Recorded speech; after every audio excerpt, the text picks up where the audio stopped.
जो students NEET 2020 की तैयारी कर रहे हैं उनके लिए एक मैं क्विक रिवीजन कोर्स शुरू किया हूँ फिजिक्स में। तो आज हम लोग इलेक्ट्रोस्टैटिक्स में जो फर्स्ट चैप्टर है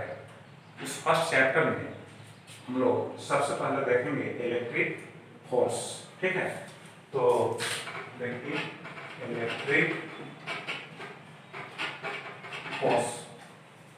आप इसके बारे में अच्छी तरह से जानते होंगे चूंकि प्रिपरेशन कर रहे हैं, ये तो मेरा हेल्प होगा आपको। तो इन फ्री स्पेस देखिए इन फ्री स्पेस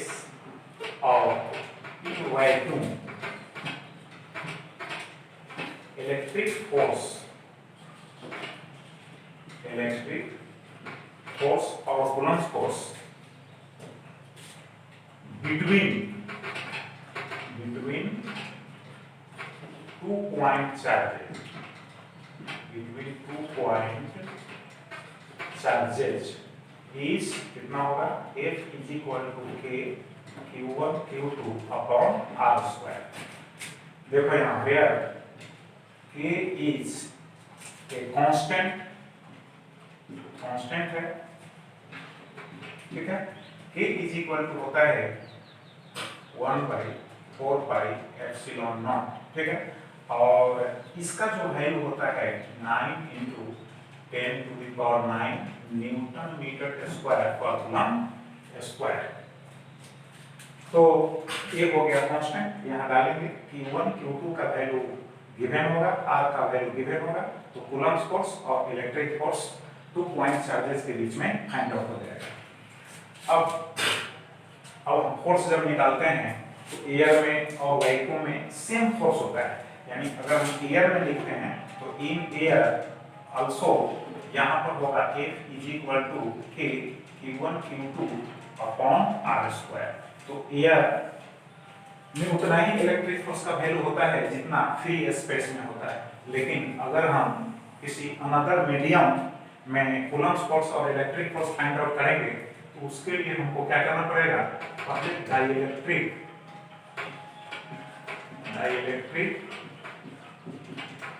कांस्टेंट के बारे में जानना पड़ेगा, ठीक है। अब पहले से भी जानकारी होगी आपको, डाइलेक्ट्रिक कांस्टेंट को हम लोग K से इंडिकेट करते हैं, ठीक है।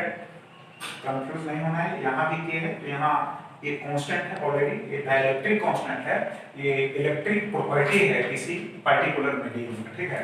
तो K is equal to होगा F/Fm। यहाँ पर F का मीनिंग है electric force in free space और इन वैक्यूम और इन एयर। Fm का मतलब है electric force in medium except air. तो यहाँ पर अगर हमको Fm is equal to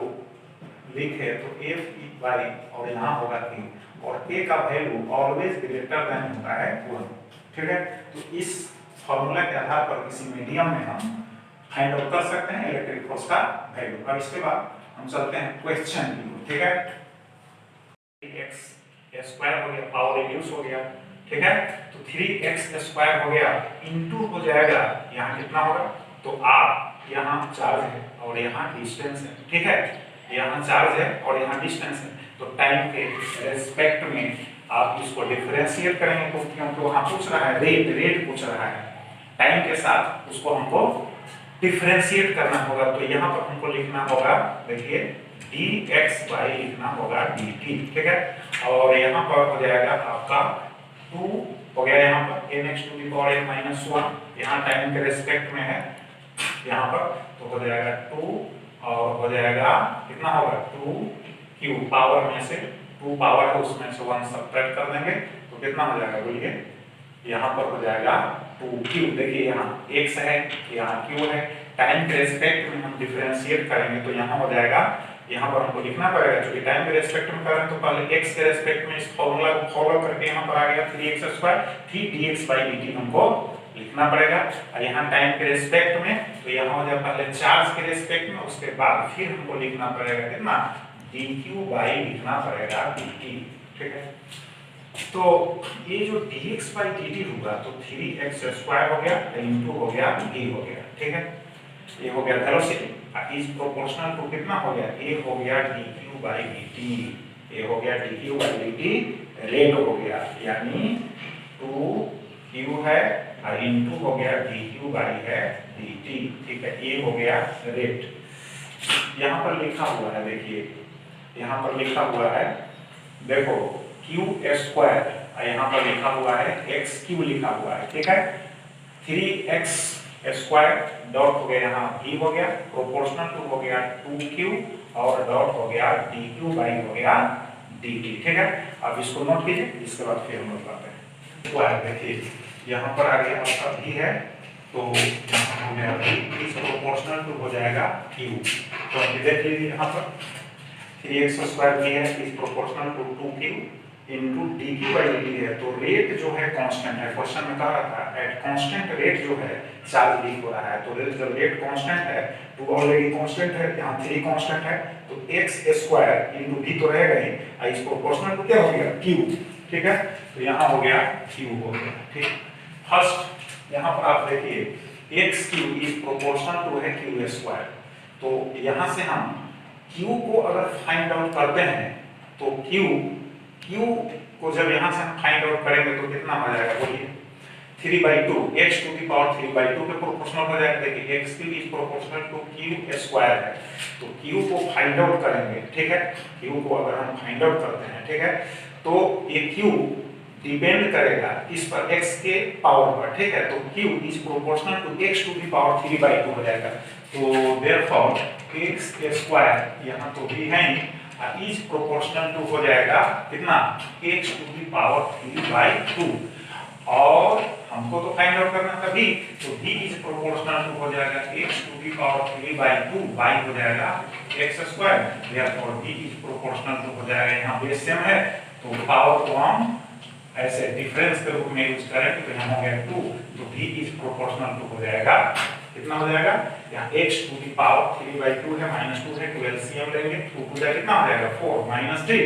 -1/2, options दिए गए हैं उनमें से आप सेलेक्ट कर सकते हैं करेक्ट ऑप्शन को। Thank you.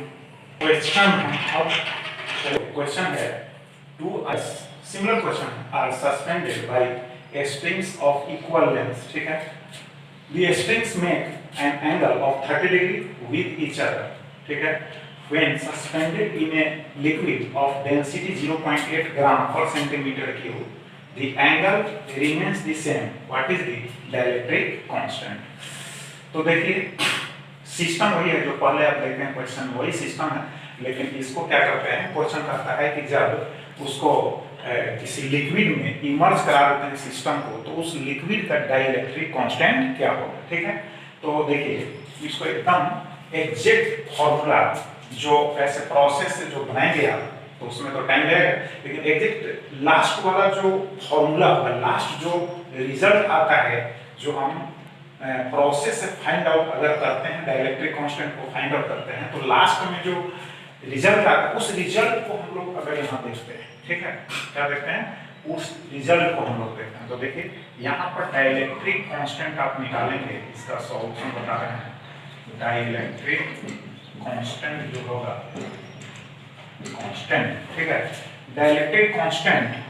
को हम k से लिख दीजिए, k इज इक्वल टू हो गया सिग्मा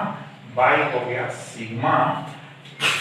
ठीक है, और माइनस हो गया रो। अब यहाँ पर आपको समझना पड़ेगा कि सिग्मा क्या है, रो क्या है, तो देखिए हम यहाँ पर लिख रहे हैं, ऐसे आप इसको मेमोराइज कर लीजिएगा, sigma is equal to density हो गया, डेंसिटी ऑफ हो गया, density of sphere, density of हो गया स्फीयर, और यहाँ जो रो लिखा हुआ है ये हो गया डेंसिटी ऑफ लिक्विड हो गया, जिसमें सिस्टम को इमर्ज कराया गया है, ठीक है, तो यहाँ देखिए यहाँ पर तो गिवन क्या है, क्या दिया हुआ है, देखिए डेंसिटी, लिक्विड का डेंसिटी 0.8 है, और यहाँ पर ऐसे हम लिख देते हैं, यहाँ पर क्वेश्चन में हम लिख देते हैं सिग्मा इज इक्वल टू 1.6, ठीक है, और यहाँ हो जाएगा ग्राम पर सेंटीमीटर क्यूब, ठीक है, तो यहाँ पर हम दे दिए sigma is equal to 1.6 gram per centimetre cube. तो देखिए given sigma is equal to हो गया 1.6 ग्राम हो गया पर सेंटीमीटर क्यूब हो गया, ठीक है। और रो इज इक्वल टू हो गया 0.8 ग्राम पर सेंटीमीटर क्यूब, दोनों दिया हुआ है। तो देखो यहाँ पर k इज इक्वल टू हो गया आपका कितना हो गया 1.6 हो गया, नीचे हो गया आपका 1.6 माइनस हो गया 0.8, तो फिर यहाँ पर 1.6 यहाँ पर आएगा 0.8, तो यहाँ पर हो जाएगा, अब डिसिमल को रिप्लेस कर दीजिए, तो यहाँ पर हो जाएगा 16 बाई होगा 8, दिस इज इक्वल टू हो गया 2। तो देयरफॉर डाइलेक्ट्रिक कांस्टेंट जो हुआ k इज इक्वल टू हो गया। ऐसे देखने में लगता है कि इसको बनाने में 10 मिनट्स लगेंगे, इजीली फाइंड आउट हो गया। तो इस तरह के क्वेश्चन में आप पहले इस फॉर्मूला को याद कर लीजिए, जो लास्ट वाला जो कंक्लूजन होता है, जो हम फाइंड आउट करते हैं, जो सॉल्यूशन फाइंड आउट करते हैं, उसमें लास्ट वाला जो कंक्लूजन है उसी को हम लोग याद रखेंगे, k is equal to sigma by sigma minus rho. ऐसे सिस्टम में स्फीयर का ऑलरेडी डेंसिटी देता ही है क्वेश्चन में, और जिस लिक्विड में हम इमर्ज कराते हैं सिस्टम को उसका भी डेंसिटी देता ही है, तो इसको नोट